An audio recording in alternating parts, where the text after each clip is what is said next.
Comment faire perdurer une entreprise familiale dans un domaine très concurrentiel? C'est ce que nous allons voir aujourd'hui avec la nouvelle directrice générale de Seychelles depuis le Royal Monceau à Paris.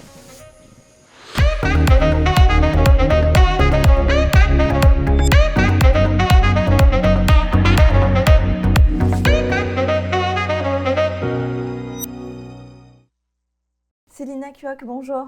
Bonjour. Vous êtes directrice générale de la société Seychelles. Vous avez repris la direction de l'entreprise familiale des mains de votre père, mais à l'origine, ce n'était pas votre objectif. Racontez-nous. Tout à fait. Tout au départ, je trouvais ce domaine très masculin. Oui, j'imagine. et c'est pas, enfin voilà, on m'a jamais forcé à choisir cette voie. Il n'y avait pas cette pression familiale, donc je n'ai pas vraiment réfléchi à suivre cette voie.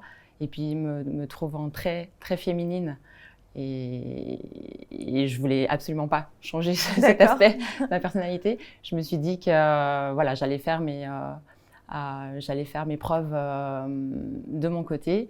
Donc pendant plus de 10 ans, j'ai travaillé de mon côté. J'ai eu la chance d'avoir des collègues, j'ai aussi eu la chance d'avoir des employeurs pour me rendre compte un petit peu des choses. Et c'est seulement voilà, après plus de 10 ans que je me suis rendu compte qu'en fait, il y avait un petit quelque chose en moi qui était un peu différent, qui avait cette fibre entrepreneuriale qui était là, et que je devais en faire quelque chose et qu'effectivement, il fallait que je suive.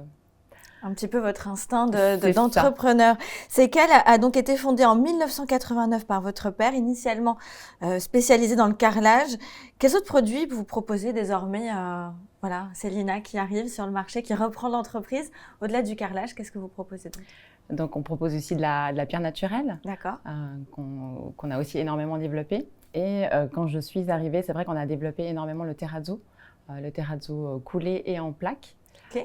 Donc c'était un petit peu mon petit bébé, donc quelque chose que j'ai bien développé. Et aujourd'hui, on devient vraiment un acteur principal sur la place de Genève à ce niveau-là, et dont on est très fiers.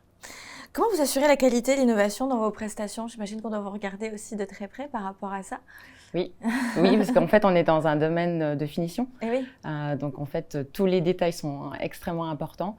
Ça tombe bien, les détails, j'adore ça. J'adore les détails. J'adore le détail, j'adore que ce soit parfait. Donc finalement, je pense que ma sensibilité un petit peu féminine aussi fait que j'accorde une grande importance à tout ça.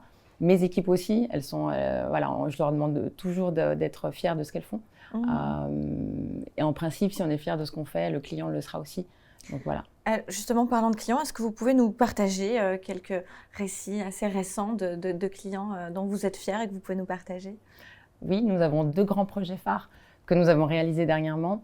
Le premier, c'était pour un des plus grands centres commerciaux, c'est même le plus grand centre commercial de la Suisse romande, qui est le centre commercial de Ballexer à Genève.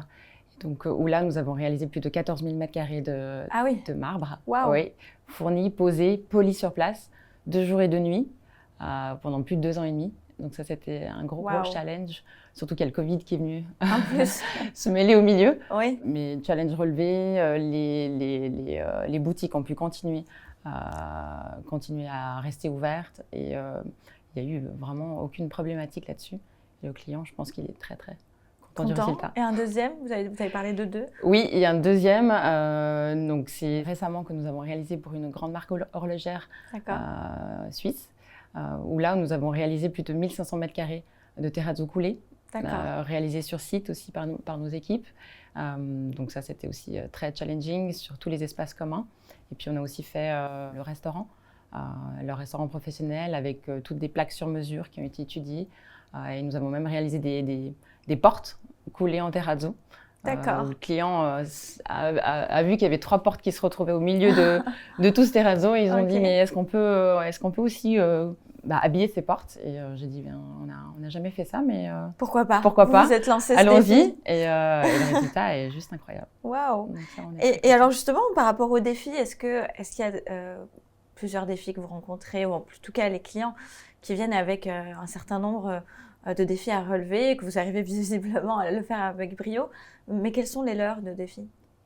Leurs défis, c'est souvent réaliser des choses qu'ils ont dans leur tête, sur plan, et puis ensuite, une fois sur place, c'est toujours voilà, on a toujours des problématiques dans notre monde, dans ce monde du bâtiment, parce qu'en fait, il y a toujours une réalité à laquelle on est confronté sur site. Les contraintes du terrain. Les contraintes du terrain, voilà, on n'a jamais quelque chose de linéaire, même si on essaye de tout préparer en amont, on n'a jamais quelque chose qui est très linéaire. Donc, il y a toujours des problématiques sur site qu'il faut toujours faire face. Alors, quels défis vous rencontrez au quotidien dans votre domaine? Donc, des défis, on en a vraiment tous les jours. Mais c'est vrai que si je dois en définir un actuellement vraiment, c'est de passer au digital. C'est vrai que dans le monde du bâtiment, on est extrêmement en retard à ce niveau-là. C'est très hiérarchisé, on a beaucoup de papier. Les ouvriers, pour eux, c'est très difficile aussi d'avoir quelque chose de tactile, des outils un peu plus digitalisés. Donc c'est un gros effort que nous sommes tous en train de réaliser en ce moment avec l'équipe. Et je pense que vraiment, on va réussir à vraiment gagner du temps, à peut-être plus communiquer, à avoir des informations un peu plus importantes. Parce que c'est vrai que quand j'en parle avec mes proches, tout le monde est déjà très avancé sur le sujet. Et nous, on est vraiment les derniers, je pense. Oui, après, c'est le domaine qui veut ça. C'est le domaine qui veut ça, bien sûr. C'est très compliqué de passer au digital dans le secteur du BTP, mais je pense il peut y avoir des booms. Il peut y avoir des rebonds vers le futur aussi. Vous pouvez aussi accélérer, on ne sait pas. En tout cas, il faut y aller. Il faut y aller. J'en suis convaincue. Alors, Célina, pour clôturer cette émission, qu'est-ce qu'on peut attendre pour les prochaines années à venir, à la fois pour votre société, mais aussi pour le secteur?